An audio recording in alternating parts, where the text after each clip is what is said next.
Hello everybody. Well, we're back out in a McLaren again. Today we're in the McLaren GT, a new car for 2020. Based, of course, loosely on the 570 model that came before it. This one, I think it's got a funny image. It's more presented as a Bentley-type McLaren. And I think that's an unfair description. This car is a McLaren, let me tell you. I'm on my little back roads that I love. In the manual mode, of course, I've got the powertrain in track, the suspension in track, everything shut off basically, except my traction control. I've got that on 100% at the moment because I'm going to go through what ESC dynamic is and then how to shut it off completely. McLaren owners may know about it, may not know about it. In the left-hand dial, the handling dial, you have an ESC off button. If you're pushed active, if you're in sport and sport or higher, meaning one can be in track but neither one can be in comfort, that's all.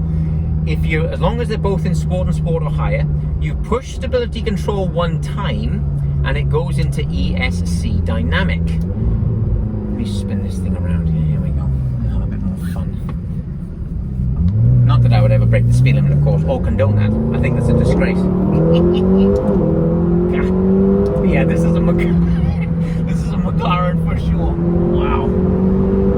She does have the 4-litre unit, the 4-litre V8, 32 valve twin turbo, flat plane crank from the 720S. The difference from the 3.8 that came before it in the 570 and virtually every other McLaren before that is turbocharging. We've gone to electric wastegates on this model, which was also shown on the Senna and the 720S as well.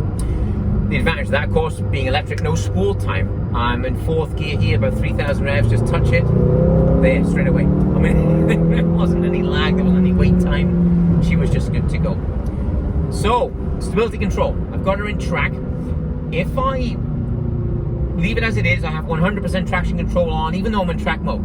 It doesn't have to be manual, it can be automatic, and it's very intuitive, actually. It sort of learns the track if you drive it in automatic on a track. I'm going to push stability control one time. I just did it.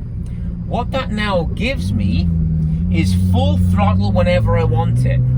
If you're used to driving supercars, you'll know they don't like to give you full power until the wheels are straight. I'm going around a corner here, and in dynamic, it will give me full power right away. The reason it's called dynamic is because you may get a little bit of drift from that.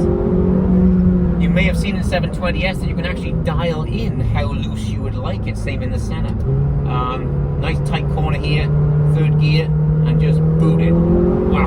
Oh, hello. Yeah, it's loose. Amazing power. Yeah, the Bentley cars are truly magnificent cars. At the Dimmitt Automotive Group, we also have Bentley, we also have Aston Martin, Rolls-Royce, etc. But this is a McLaren. Don't mistake that. It's 9 seconds to 125 miles an hour. 124, actually, 200 kilometers. 9 seconds dead. So she's actually faster than the 570S. A misunderstood car, I think. When you drive this thing, it's pretty addictive. Our CEO at Dimmitt, this is his favorite car. His favorite McLaren is the McLaren GT because of its various personalities that the vehicle has. A bit like an ex-girlfriend I once had, it was several personalities in one. You were never sure which one was going to show up. Here I can actually control that. I get to dial the mood ring in here and select it. I've got it in track today just for the fun side of the car. You may notice my hand here, I'm going up the gears here. Let me get this one going straight. In McLaren's I can go up the gears or put my hand behind it and push it and go down the gears. Doesn't sound important until the wheels are on an angle. If you're articulated, you haven't got to then look for that long paddle. You can just touch the paddle and you are on your way. Down or up on either paddle. Really a lot of fun. After my 600 LT video, you'll hear this car is much quieter inside. Now I've got carpet everywhere, the sound deadening, and some lovely glass. It is absolutely all the way around me. Above my head, you'll see a different color tint than the side window. It's a sun and sound film in between the 2 sheets of glass there. That film doesn't let any UV through. So, as you can imagine, it would ruin my hair, but it's just great. It doesn't allow any heat through. We did an experiment with the cars when they first arrived, because I wasn't sure if I was going to get very hot being in Florida, and it simply doesn't. It stays very, very good. All right, I'm going to go back and forth now and give her a bit of a blast here. Let's have a bit of fun. Okay, here we go. Boy, dynamic, it's different. It's different. Yeah, she's a McLaren all the way. Oof. Gosh. Great stability on the brakes. These are steel rotors, by the way. Carbon ceramic can say an option, but this is the steel rotor. The only advantage of ceramic, of course, it doesn't hold any heat. If you track the car a lot, I would recommend the ceramics. But if you don't go to the track that much, save the money. The steels are much cheaper to maintain and frankly feel better. You know, a steel rotor, you're really feeling it right through the brake. Still have hydraulic steering in the GT. So a very involving, great long distance car. Really a lot of fun. I'm very impressed with the car. It's not what I was expecting. I was expecting this to be a big comfy cruiser, but 9 seconds. 9 seconds to 125. That's not exactly a cruiser. It's really powerful. It'll shock you. Let me just pull over here and I'll show you some nice details in the car. And let's get the camera down here. Let's have a look. There we are. Okay, lovely. Right, let me flip you around here. Let's have a look. Okay. So down in my center console here, we've got our 2 modes. And that's the one I was pushing to turn the traction control off.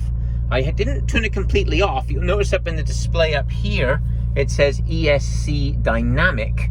So that's my reduced traction control. And as I change the mode, you'll see the display change. It'll give me a more conventional rev count around the outside. That's in sport mode. I just touch it and it goes straight to 5,000 revs. About 800 tick over. Boom, 5,000 in that time. Again, back to those light internals we talked about on the 600 LT video. Let me climb out. There she is. And just a magnificent car. I love these big exhaust pipes sticking out the back. Very fat and really a large size. Wheels too, has a 21-inch diameter rim. So a great big wheel on the car. I like that little bit of red accent on the inside to just breaks it up. The glass house area is really magnificent, as are these LEDs across the front.